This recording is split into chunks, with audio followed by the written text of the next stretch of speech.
A 1981 hit from Blue Oyster Cult that was influenced by Jack Kerouac's On the Road, a classic, groundbreaking novel about living life at its fullest, sometimes dangerously. Our special guest on this one, just like the other parts in the series, Buck Dharma, who's still in Blue Oyster Cult, and the Bouchard brothers, who left quite a long time ago, were an integral part of the band, Joe and Albert Bouchard.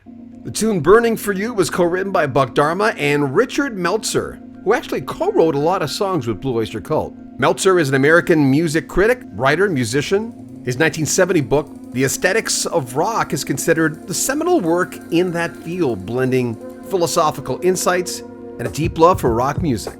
He's written for a lot of publications, including Rolling Stone and The Village Voice, and he's released a lot of albums. Now, Jack Kerouac, his seminal work is On the Road, one of the classics from that beat generation. It chronicles the adventures of Sal Paradise and his friend Dean Moriarty as they go through the American landscape in search of freedom, meaning, and an authentic experience. And the song influenced Burnin' For You, which hit number 40 on the Billboard charts in 1981. Now a little history about Blue Oyster Cult.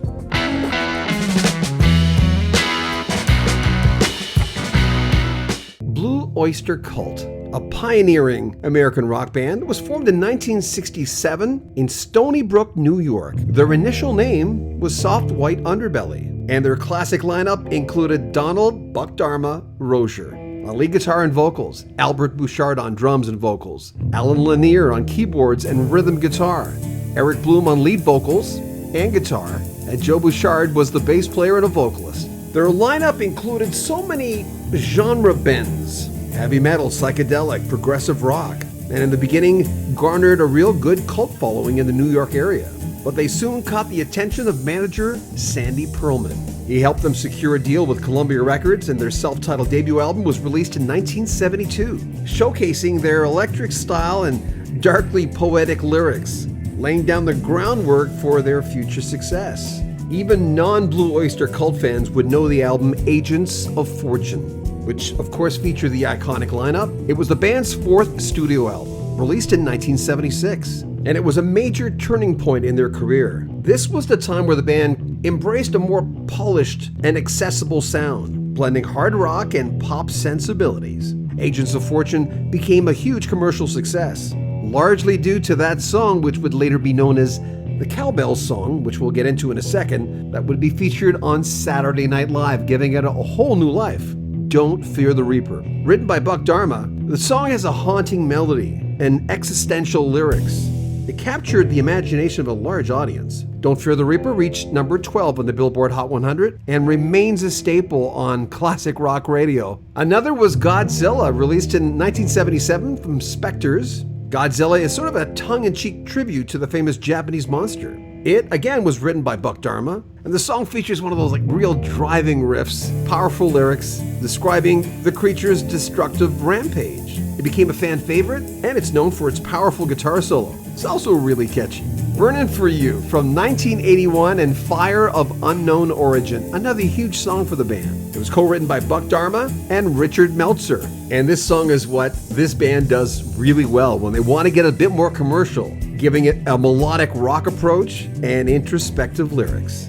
The track became a top 40 hit, reaching number 40 on the Hot 100, and was bolstered by a heavy rotation on MTV. Overall, Blue Oyster Cult's legacy is firm in the rock and roll history books, combining some great pop at times, a lot of rock, and metal genres. The band was always well known for complex arrangements, fantastic lyrics, and a willingness to experiment. That's what set them apart from their contemporaries. Now the resurgence of Blue Oyster Cult's song Don't Fear the Reaper. It was significantly influenced by a sketch on Saturday Night Live that aired on April 8, 2000. The sketch was known as More Cowbell, and it became an iconic moment in pop culture, revitalizing interest in that one song and the band. In the sketch, actor Christopher Walken plays a music producer, Bruce Dickinson, and he's overseeing the recording of the song Don't Fear the Reaper.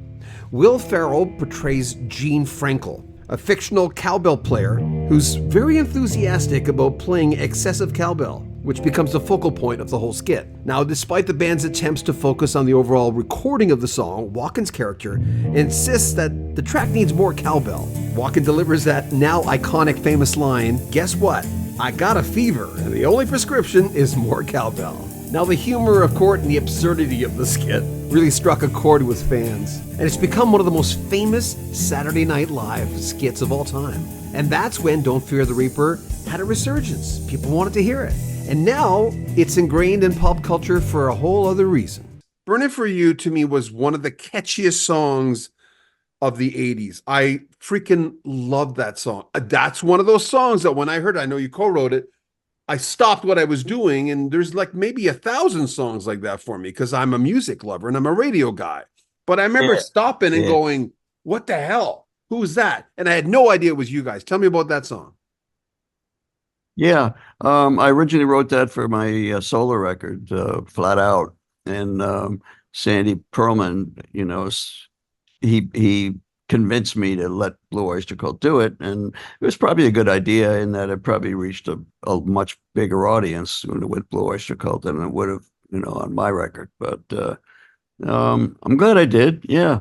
It was Richard Meltzer's, in my opinion, most sentimental lyric. It's about as close as he got to sentimental.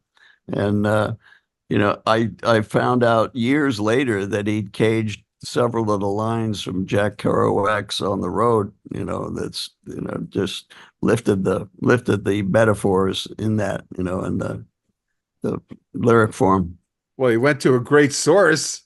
Yeah, which is a homage, and I do that a lot too, especially live playing. I'll play a quote from a famous lead or a famous melody, just as an homage to the source. Well, Burnin' For You, 1981. Now, fast forward a few years. Was it a different band back then, by that time? Because again, these are 3 songs that sound different. But again, if you know the personality of the band and a lot of cooks in there, you shouldn't be surprised by this. No, it was still the same band. I mean, there was, I think that I mean, the personality of the band. Right. Well, we'd already kind of made it, so we weren't like, fighting for our lives anymore. We were getting a little comfortable. We had houses. We had, most of us had more than one car. We had children. So it was a whole other thing, but I think at that time we felt like the gravy train was not about to run out. But, and I think that that's why Martin Birch wanted me to be there with him, because he felt like, that the band was getting complacent and that he needed somebody who still had the fire in their belly, which was me, So, I mean, I did not want to be a one-hit wonder, and Godzilla was not a hit, and not right away. I mean, they put it out actually 4 different times. They put out the album version, then they put out a live version, then they put out an edited version, and and we didn't know that. We thought it was going to be a big hit in Japan. Oh yeah, people in Japan are going to love this, right? He speaks Japanese in the middle. Godzilla, Ginza, the home gatimasu. That whole thing. About Godzilla going through the Ginza district. So, but we get to Japan, and we're playing the song, and they're like, "Oh, we love your song, Gazira." I'm like, uh-oh. We pronounced it wrong. Crap. What are you going to do? Yeah. Burnin' For You was another Buck Dharma great song. The lyrics are by Richard Meltzer, one of our early lyricists. Came up with some great lyrics. I actually had the lyrics before Buck. And I said, this is really good. And I wrote my version of it, but it wasn't as good as Donald's. So, I never really got to the essence of where it should have been. But it was a sort of I'm burning for you was the same thing on it. But, that's another one that's people are really moved when they hear that song. Just the opening chords. I got the bass that I played on "Burning for You." The bass that I played on "Burning for You," and that's the bass on all of this new album. Just a great. It was a great bass sound back then, and if it's not broke, don't try to fix it. With the original with George, the engineer who originally worked with you, he was involved in this process, right? Oh yeah, well he recorded the pre-production sessions, and he retained the tapes for all these years. And at some point he digitized them. I don't know when it was. And I know if his tapes are like my tapes, you have to bake them. You have to actually heat them at low temperature and careful, in a relatively careful surroundings, and you'll get, one play out of them before they gum up again and are unusable. So he did that. He digitized the tapes. Some of them were damaged. Some of them had parts replaced, because they were just dropouts and actual, technical issues. So,